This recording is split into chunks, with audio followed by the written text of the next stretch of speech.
Okie doke. Hello, stupid Tanuki. Your question is, hey, just looking for overall feedback.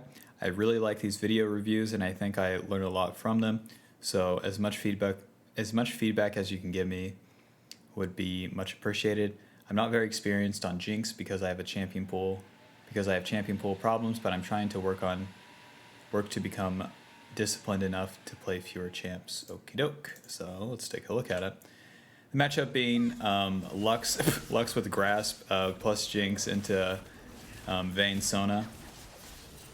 Okie doke, we give the jungler an okay leash. Kind of dangerous going this way. If you're ever against melee supports, especially hook supports like a Nautilus, we just die right here. So try to avoid that. Just go through the tri-brush.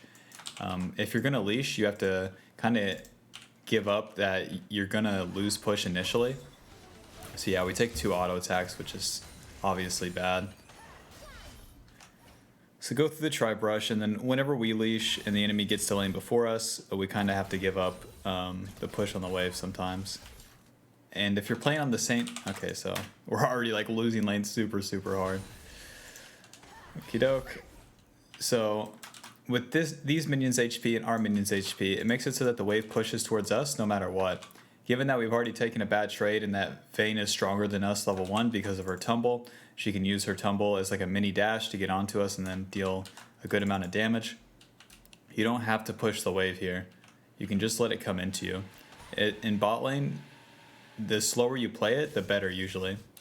So Vayne tumbles, we take an auto attack, and then we stay on the same like side of the lane as her. And that makes it easier for her to auto attack us. So now, like, watch this from Vayne's perspective. She's gonna last hit these minions, and then once her Q is off cooldown, she'll go forward again, and then look for another auto attack on us. If we're playing on this side of the lane, that's gonna be harder for her to do because she has to move from here all the way to like here, right? So she has to move way further up the lane to attack us, making it harder for her to get to us, giving us more time to get attacks on the minion wave. And then also avoid / react to what she's doing. So yeah, we're just losing lane way too hard because you've tried to push the wave when you don't have advantage. And whenever you do that, the enemy, if they have the ability to walk past the wave and attack you, then that's what they're going to do. So, I mean, right off the bat, pretty easy mistake to correct is like, don't push the wave when you don't have advantage. So like the first step of that was... we didn't have push, or not that we didn't have push, we came to lane late, so we leashed and went the wrong way. So we went through river, that sucks. So then Vayne gets 2 autos on us, and then since we're down HP, we're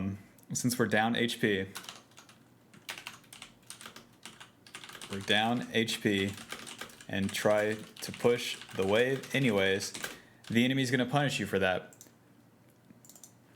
Even if it's like, if it's any dash champion in the bot lane, Kalista, Lucian, Tristana, Vayne, then they have this, their advantage is that they can dash past the minion wave and attack you.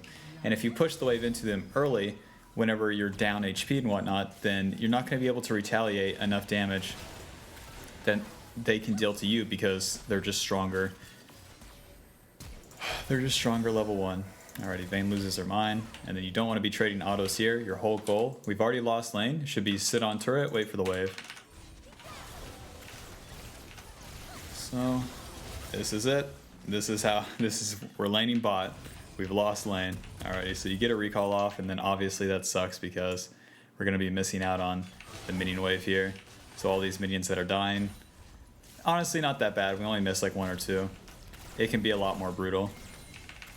And then once they recall and we get back to lane, you could choose to freeze this since we're already losing. That's an okay choice. You could also choose to hard shove it. So we have boots and a Doran's blade. You never want to get boots whenever you lose lane either. You just want to build long swords into like powering into your mythic item because boots is going to delay your mythic item. And if the enemy's just powering towards theirs and they already have a gold lead and XP lead on you, then they're just going to be stronger than you faster. And boots just delay that by too much. It's 300 gold. That's a whole kill. Also, you're just missing CS. I don't know what to say about that. Other than like have more experience, I suppose, whenever freezing the wave. It is hard. It is hard whenever there's like a ton of minions stacked up. You have to have a better idea of like how much damage you deal. But also, it's easier whenever you pay attention to which minions your minions are hitting, rather than just staring down the enemy minions like HP bars. Okey-doke, so we're slow pushing the wave. Double longsword to boots here, and then we're moving too far forward once again. Okey-doke, so that's our Lux shield. And then we're using the rockets autos on the casters. And then as this wave is coming in, you want Lux to ward this bush. If she doesn't, then you can. It's whatever. But we're just like moving past with the Lux like way too far back. And then the Vayne, now we're just like in a 1v2 like out of nowhere, right? So just play that out slower. You don't have to just barrel towards the minions to attack them like as they come. You kind of have to react faster to what's going on. Which obviously if you're not comfortable on the champion, then those sort of things are just, those sort of bad movements are like bound to happen. Alright, so we're trying to get the wave in. Now from a position like this, it's okay because the wave will bounce back to us. Whenever there's only caster minions and the wave is like closer to the enemy turret, the enemy minions will come in sooner, and then the wave will come back to us. So all we have to do is wait for it, but now we're being flanked by a Yasuo. TP's coming in, but there's no way we can really follow up. Okay. Yeah, there's nothing for us to do here other than just wait for the fight to end.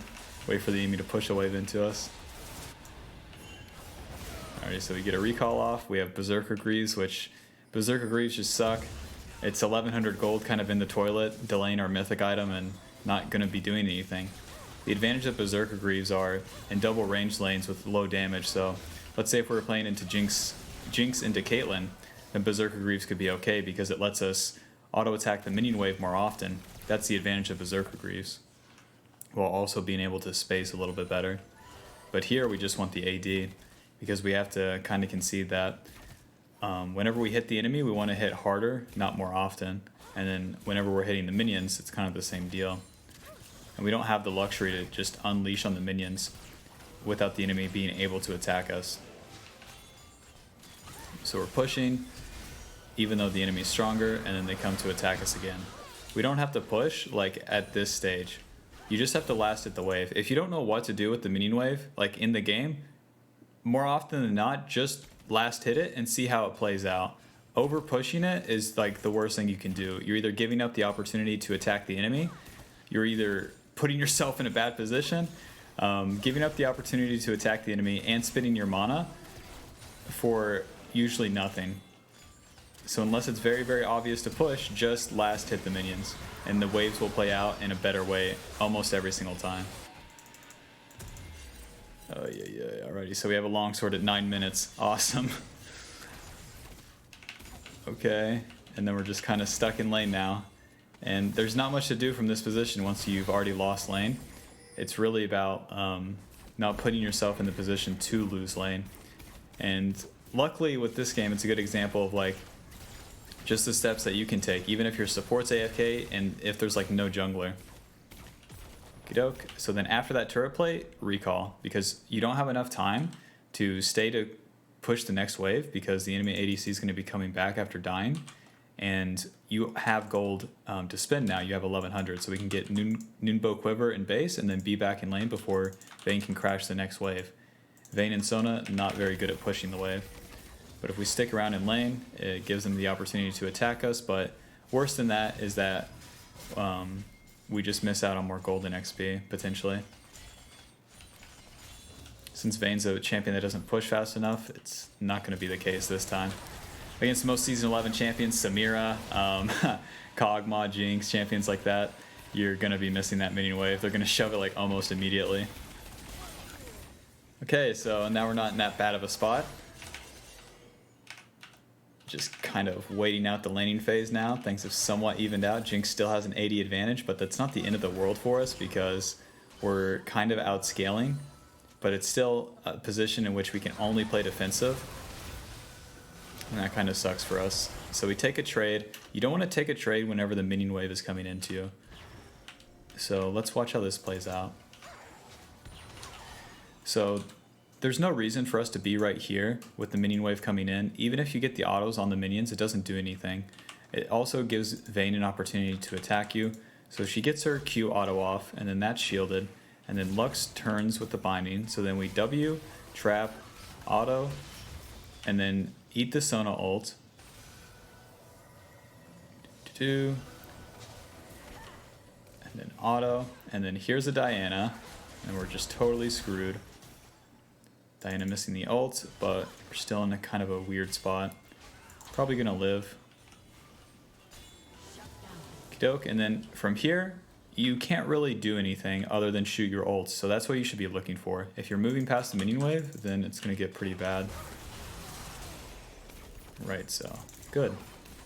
Got the ult, can crash the next wave and then reset, and you'll love to see it. Alrighty, same deal. After the turret plating, reset fast. The faster you do that, the faster you're back to lane, and the more CS and XP that you're getting. Alrighty, now we're just waiting out. Oh jeez, oh jeez, oh no. I was gonna say we're just waiting out for the mythic item, but once again we unleash on the minion whip. Just last hit it, Bob. Just last hit it. What are we pushing for? Our jungler's topside. Like, what are we pushing for? You deny the enemy more through just last hitting the wave here. It's up. You should challenge the Vayne for this cannon minion, but if you push the wave, you're just giving it to her, and then also, once again, making it so that you have to move further up the lane, because whenever you push it, the minions go further up the lane, and then that puts you further up the lane, putting you in a harder position to play from. And now in a 1v2 with the Sona Vayne, we just get taken out solo, basically. Regardless of like what the Lux is doing there, you don't have to push that wave. Oh yeah. So now Vayne has Kraken Slayer, we have just components. We're just looking to push the wave. Taking the Gromp is fine. Taking the Wolf sucks though. You're never gonna have time to walk all the way to the Wolves without missing a minion wave. I don't know what Akali's doing bot though. Okay, so we swap mid. Always try to get these side camps though. If you're bot side, or if you're blue, yeah, if you're blue side, do golems. If you're red side, do Gromp. But the wolves is too much, and the raptor camp is too much, especially early. Alrighty, here, I don't know why you didn't swap mid. So, let's go all the way back here. So we take out the mid turret, and then since there's no minion wave, you like kind of get bored, and then you walk all the way bot. But you don't have to do that. All you have to do is AFK here, or recall, spin your gold, get Kraken Slayer. That's your best play, and then reset back to mid lane. You don't want to walk all the way across the map just to go bot lane, just to take that wave from Akali, because Akali's going to respawn and then catch this wave that's coming in. Because as you can see, it's just so much time like standing still, and then we miss the wave mid lane. Because Akali wants to side lane at this stage of the game.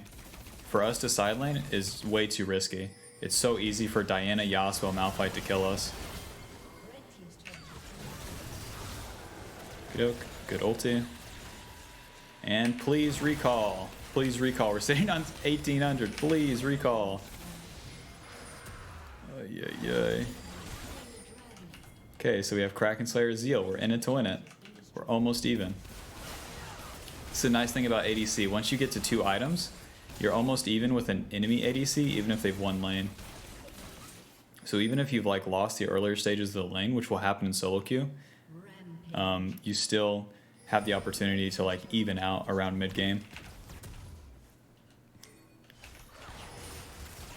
Oh no, but we're not building towards PD. What are we getting? Hurricane? Listen, Kraken Slayer PD into like IE/Bloodthirster basically every single game. Or Lord Doms if they have a lot of tanks. In this game, it would be totally fine to go Lord Doms 3rd into like GA if you wanted a cheaper 4th item. Okay, let's see how this fight plays out actually. We finally have one where we can interact since we have items. The fights earlier, whenever we're like playing into a pickaxe double longsword with Berserker Greaves, aren't very interesting. Right, so traps, auto, W, and then Q. Yeah, you should be rocket formed already. Malphite ults in. Luckily, like we're not in range. You also gonna get his ult off, and then We keep autoing the Yasuo, which is good. And then you don't want to click back too far forward. You just want to stay right here in auto range, because if you move backwards, then you have to move back forwards. You have to move forwards into the enemy to attack them again. So then watch how this plays out. So then we go back in, but then we're further past like a neutral line that we would be on. So you want to stay on a neutral line and then wait for the enemy to move into your attack range. So imagine these lines are our attack range. If you wait for them to move in and then attack them, then it's going to be easier for you to kite afterwards if they're moving in. And then if they're not, you can just move up and down depending on where they're moving. But if we do this back and forth, then more often than not, it's going to put us past a neutral line and then put us at threat of more enemies and put us in range of them more often than not. It's like the fundamental of ADC kiting. So we do this back and forth. We auto the Malphite because Vayne's invisible, and then yeah, we're further forward than we should be, and now we have to flash away. So pretty brutal in terms of like the mechanics. Doke, enemy's gonna get Baron. We're gonna farm it out. You could try to push another wave here. So if you try to push this wave and the enemy kills you, that's fine. So long that like they spend time doing that, that's gonna waste time on their Baron buff. And then we're gonna get this wave. If they don't come, then we get this wave and we get the Golem's top, and then we reset. And that's a whole lot more meaningful for us, because you always want to be like building up. You always want to be farming the entire map mid game when you can, especially after like your team lost a fight and the enemy is getting an objective. Try to take jungle camps and whatnot.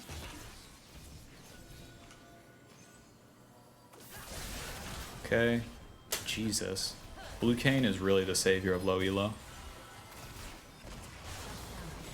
Nice. Huge shutdown for us. That's going to be our BF sword, huh? Just that 1,000 gold. Auto. And then here, so auto, kite, traps right here. And then we're still... Okay, Malphite doesn't have ult. Yeah, so we just wait.